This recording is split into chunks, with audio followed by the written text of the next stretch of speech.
질문 댓글을 보면은 네. 해서는 안 되는 거래인데 당시에는 어떤 근거를 가지고 거래를 추진했는지 혹시 알 수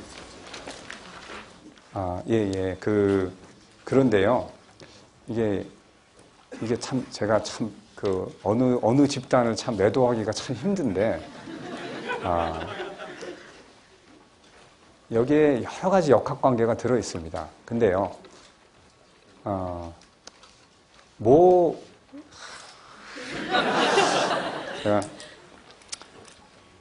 저는 제일 중요한 게, 아까도 얘기했지만, 사람이 커뮤니케이션 하는 능력이라고 생각해요.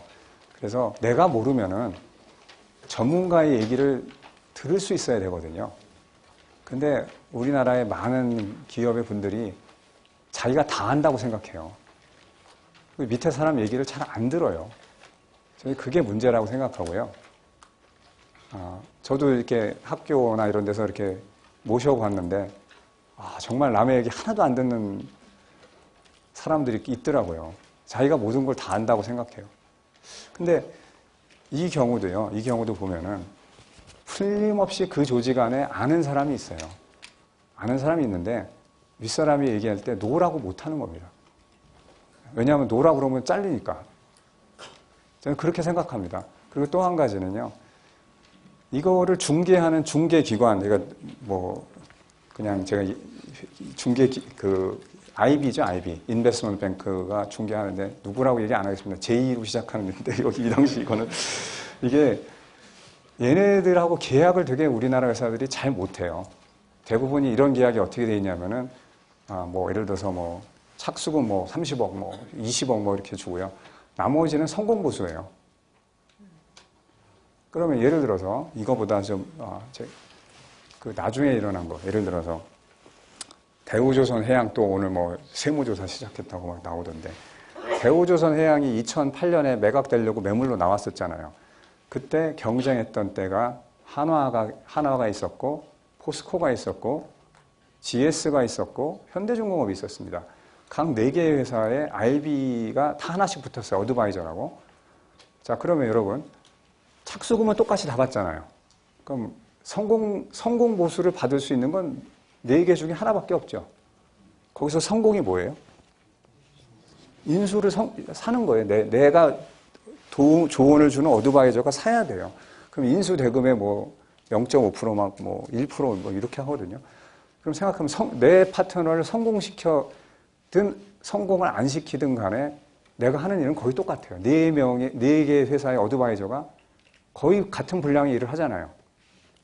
입찰 금액 쓸 때까지 거의 똑같은 일을 하잖아요. 근데 그 중에서 성공 보수를 받을 수 있는 회사는 하나밖에 없어요. 그러면 내 인센티브는 뭡니까? 어드바이저로서 성공시켜야 돼요, 얘를. 그러면 어떻게 해야 돼요? 수단과 방법을 안 가리고 얘가 비싼 가격을 쓰도록 만들어야 됩니다. 그렇잖아요. 그래야지만 제가 성공 보수를 받을 수 있어요. 얘가 나중에 3년 후에 5년 후에 망하느냐? 별로 다 잘 몰라요. 나 지금 엄청나게 보수 이거 100억, 200억 챙기는데요. 지금 당장 한 건으로. 일은 똑같이 해놓고 100억, 200억 받는 사람과 받는 한 팀과 못 받는 3팀이 나오거든요. 그럼 인센티브가 뭐겠어요? 수단과 방법을 가리지 않고 밑에서 예를 들어서 누가 와가지고 이거 안 됩니다라고 얘기를 해도 회장님 아니에요. 쟤네들이 잘 몰라. 이게 사면 엄청난 시너지가 있습니다. 그래가지고 실제로 이거보다 더 비쌉니다. 더 비싼 죽을 더 올리십시오. 계속 이렇게 몰아붙이니까 적정 가격에 비해서 한 2배씩 이렇게 뻥튀기가 되는 겁니다. 가격들이 나중에. 그래서 그런 것들을 윗분들이 잘 몰라요. 그리고 이렇게 보면 윗분들은 얘네들은 하버드 MBA를 나오고 엄청난 똑똑한 애들인데 내가 밑에 데리고 있는 애들은 별로 똑똑하다고 생각 안 하거든요. 그래서 저는 예를 들어서 저는 인사관리 하나도 몰라요. 네. 그래서 모르면은 맡겨야 된다고 생각하는데 많은 분들이 자기가 다 한다고 생각하고 이렇게 해서 문제인 것 같습니다. 소크라테스가 너 자신을 알라라고 근데 진짜 자기가 얼만큼 할 수 있는 능력이 있는지 아는 게 참 대단히 중요한 능력인 것 같습니다. 그렇게 사례를 보면. 네, 2번째 질문 받겠습니다. 네, 거기 먼저 던지신 여자. 예? 앉아서. 예. 어떻게 보면 이렇게 하나의 모델링이 돼서 틀림이 없는, 그러니까 어떤 그런 이런 인수와 이런 피인수 기업이 만나야 성공한다. 예. 그렇게 보이는데 혹시 교수님께서 여러 사례를 접하시면서 이건 망할 것 같았는데 잘 됐네라는 거라던가 아니면 잘 만난 기업인데 잘 안 됐다라는 그런 사례가 있었는지. 잘 만난 기업인데 잘 안 됐다.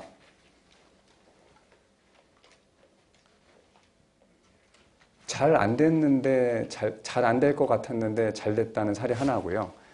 그 다음에 남들 다 망한다 그랬는데 아주 저는 되게 잘 될 거라고 했던 사례 한 가지씩 말씀드리겠습니다. 제가 되게 안 될 거라고 생각했는데 회사가 망한다고 생각했는데 저렇게 안 될 거라고 생각했는데 잘 된 거는 밥캣 사례입니다. 근데 왜 그러냐면은 두산이 밥캣을 산 거는 자기네가 사겠다라는 게 아니라 밥캣의 모회사가 인거솔랜드라는 회사인데 인거솔랜드가 팔겠다라고 그랬어요. 근데 밥캣은 건설 중장비 만드는 회사인데 금융위기가 벌어지기 직전인 2007년도에 2006년도부터 미국의 건설 경기가 이제 정점에 올라서 변화가 없거든요. 그러니까 2007년에 매물로 내놓고 두산한테 접근해서 사라 그럽니다. 근데 보시면 여기 여러분들 이제 제 책도 보시면 나오고 뭐 다른 분들도 많이 나오니까 보시면 미국 부동산 경기가 무지하게 올라갔었잖아요. 그러니까 그런 건설 중장비 회사가 업황이 어떻겠습니까? 그때까지. 이렇게 올라가고 있었어요. 그러니까 그거로 가치 평가해서 앞으로 이렇게 갈 거다라고 해서 샀는데 사자마자 금융위기 떠져가지고 매출액이 반토막이 났습니다. 회사가. 그래가지고 두산이 무지하게 어려웠죠.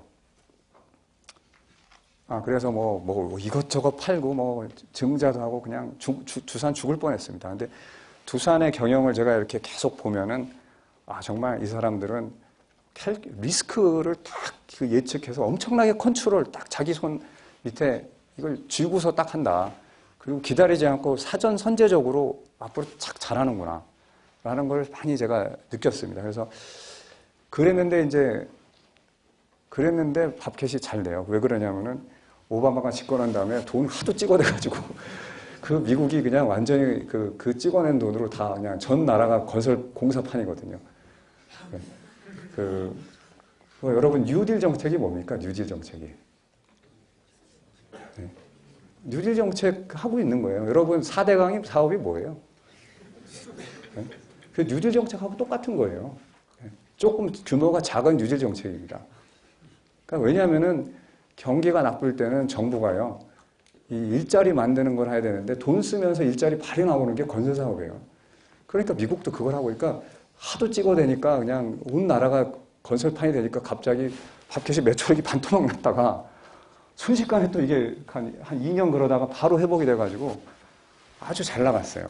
그래가지고 두산이 그걸로 처음에 한 2년간 무지하게 적자나다가 이제 그걸로 돈 많이 법니다. 그래서 순식간에 이게 진짜 턴어라운드 되는구나 라고 생각했습니다. 그러니까 처음에는 좀 바가지 써서 비싸게 샀죠.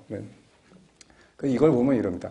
무지하게 이익 잘 나고 성장 잘하는 회사를 왜 갑자기 주인이 팔라고 했을까? 그걸 보면은 결국 이유가 있었던 것 같아요. 그게 이제 한 가지 사례고요. 또 한 가지는 남들은 다 비싸게 샀다고 그러는데 되게 싸게 샀다고 생각한 게 제 책에 DBR에도 물론 실었고요. 제 책 1권에 나오는 처음처럼 사례입니다. 처음처럼이 장부가 3천억짜리 회사인데 1년에 200억씩 적자가 났어요. 그럼 여러분 생각해 보세요. 3천억짜리 장부가 회사인데 200억 적자가 계속 나면은 얼마 주고 사고 싶으세요? 3천억 주기도 사실 아깝잖아요. 근데 5천억에 샀거든요. 그러니까 이제 바가지 썼다고 엄청나게 이렇게 했습니다. 근데 저는 그때 저는 되게 싸게 잘 샀다고 생각했는데 제가 싸게 잘 샀다고 글을 쓰면 누군가가 다치기 때문에 제가 글을 쓸 때 상당히 애매하게 씁니다. 그렇게 쓸 수밖에 없어요. 이 책이. 누군가를 다치고 싶게 하지 않으니까. 근데 왜 그러냐면요. 여러분 처음처럼이 여기는 서울에 계시니까 처음처럼 다 아시는데요. 처음처럼이라는 게 강원도하고 수도권만 있는 소주예요. 지방에 유통망이 없습니다. 제가 충청도 시골 사람인데 거기 가서 먹으려고 그러면 없어요. 근데 광고는 그 뭡니까? 참이슬 광고비하고 철험처럼 광고비하고 다를까요? 똑같을까요? 똑같잖아요. 서울에서 어차피 MBC, KBS에서 하면은 전국에서 보는 거잖아요. 광고료는 똑같이 내는데 지방에는 그게 없어요. 자, 두산이 그 경월 소주라는 거 강원도 소주를 사가지고 한 뭐 10년 정도 안 되죠. 무지하게 돈 쓰면서 그냥 수도권에 유통망 건설하면서 적자만 보다가 팔았습니다. 자, 롯데가 샀어요. 롯데는 유통망을 만들 필요가 있나요? 전국에 유통망이 다 있죠. 자, 우리나라 소매 기업 중에 롯데보다 유통망이 더 강한 데가 있을까요? 여러분 생각해 보세요.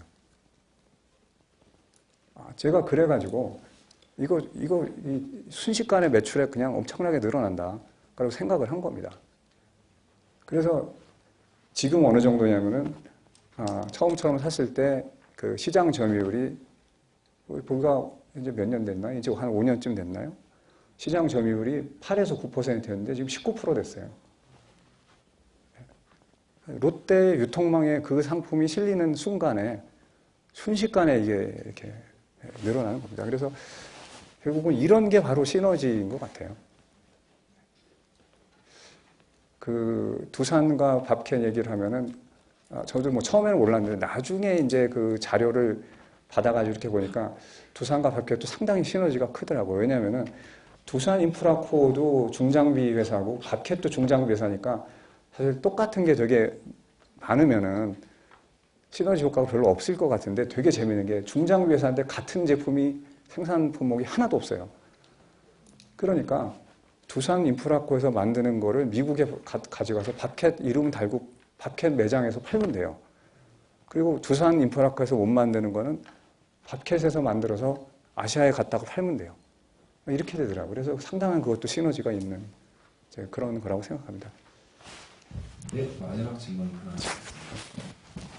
그래서 그 두 분 질문을 요 책을 제가 사인해서 이따 오시면은 사인해서 증정하겠습니다. 네. 네, 저기 계시. 네. 먼저 드셨나요? 네, 먼저 드시죠.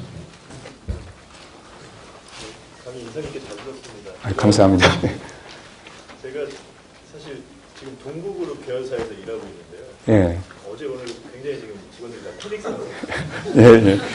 예. 어떻게 보고 계시는지.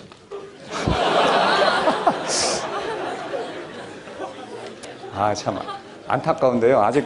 아직 제가 재무제표를 못 봤어요. 근데 한 가지 드릴 수 있는 말씀은 이런 것 같아요. 제가 2권의 첫 번째 금호 아시아나의 구조조정과 두산의 구조조정에 대해서 썼는데 일단 망하게 되면은요. 일단 회사가 망하면은 자기가 생각하는 자기 가격에 절대 팔 수가 없습니다. 왜냐하면은요. 저쪽 사는 쪽에서 벌써 제가 망했다는 거 다 아는데 조금만 더 기다리면 제가 망하면 채권단 인수하거든요. 채권단 인수하면은 채권단은 주인이 아니에요. 채권단은 자기 채무 정도만 회수할 수 있으면 바로 팔아요. 예를 들어 가치가 100인데 채권단이 갖고 있는 채권이 한 60이에요.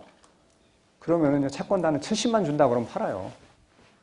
그러니까 끝까지 기다리면은 절대 제값 받고 팔 수가 없어요. 그러니까 위기 상황이 오면은 두산처럼 위기 상황이 온다 그러면 선제적으로 사실 판다는 게 오너 입장에서는 진짜 안타까운 거예요. 내가 이거를 20년 동안 정말 피땀물을 흘려서 이렇게 키워놨는데 이걸 어떻게 팔아? 이렇게 보통 생각하거든요. 근데 그렇게 하다 보면은 막판까지 몰려면은 제값도 못 받고 파는 겁니다. 나중에 가면은.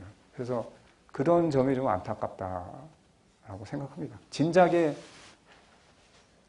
한 1, 20% 싸게 자기가 생각하는 가격보다 팔았으면 팔 수 있었는데 지금은 그거보다 훨씬 못한 가격에도 아마 잘 안 팔릴 겁니다. 왜냐하면 사는 쪽에서 급하지 않으면 이제 계속 기다려요. 파산할 때까지 기다립니다. 그러지 않을까 이렇게 생각합니다. 죄송합니다. 좋은 말씀 못 드려서 죄송합니다. 아까 손드신 분까지는 제가 잠재력이 있는 회사로 판단되는 법정 관리에 있는 회사와 영업 활동을 해야 되는지 말아야 되는지 판단을 해야 되는 시점인데요. 혹시나 어떤 재무제표 사항에서 그런 것들을 좀 판단할 수 있는 근거들이 있을까요? 저는 좋은 회사는 결국 그 법정 관리 상황이라면 이런 것 같아요. 이 회사가 영업 활동에서 캐시가 충분히 나오고 그 다음에 그걸 갖고 투자하는데 쓰는 데도 문제가 없는데 빚이 너무 많아서 이자 내고 빚 갚다 보면은 회사가 이자 비용이 예를 들어서 많아서 적자 나는 이런 회사는 그런 회사는 인수해가지고 부채만 갚아주면은 흑자 나거든요. 그런 회사가 좋은 회사라고 생각합니다. 그래서 그런 기준으로 좀 보시면은 어떤가 아까 제가 설명드렸잖아요. 영업에서 돈 잘 벌고 있고 영업 튼튼하고 그런 상황이면은 투자를 몇 년간 못했을 수 있거든요. 그러면 이 회사가 정상적으로 돌아가려면 투자를 하면은 어느 정도가 들어가야 될까 이렇게 좀 생각을 하셔서 그 정도 해도 충분히 돈이 남는다라고 생각하시면은 그러려면은 좀 해도 되지 않을까 생각하는데 너무 일반적인 답변이라서 제 그 어떤 구체적인 상황에 그렇게 딱 적응을 할 수 있을지는 잘 모르겠습니다. 죄송합니다. 예. 네, 오늘 그러면 그 강연에 수고해주신 최종학 교수님께 큰 박수 부탁드리겠습니다. 네, 감사합니다. 네, 고맙습니다.